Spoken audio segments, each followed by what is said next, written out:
Everyone, तो चलिए बनाते हैं पत्ता गोभी के मंचूरियन। और यहाँ पे ये मैंने कर दिया, इससे हम इसको ग्रेट कर देते हैं। यहाँ पे हमारी गोभी पीस के रेडी हो गई है। अभी इसमें डाल देते हैं मैदा।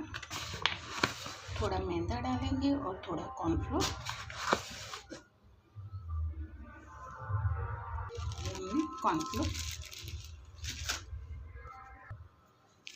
मसाले में डालेंगे नमक और red chilli powder,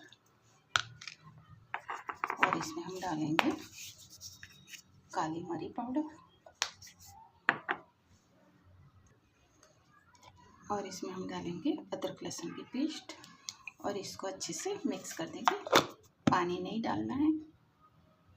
so guys देखिए, मैदा और गोभी से ऐसा मैंने बना दिया है। अभी इसके बॉल बना देते हैं और इसको फ्राई करते हैं। सो गाइस देखिए, यहाँ पे ऐसे मैंने बॉल बना दिए। चलिए इसको फ्राई करते हैं।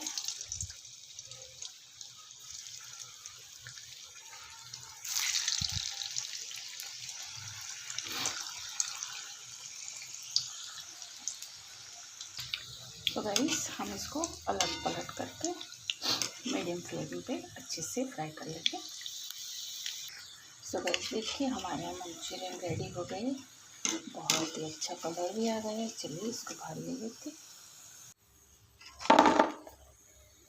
ऐसे हम बाकी के मंचूरियन को भी फ्राई कर देंगे।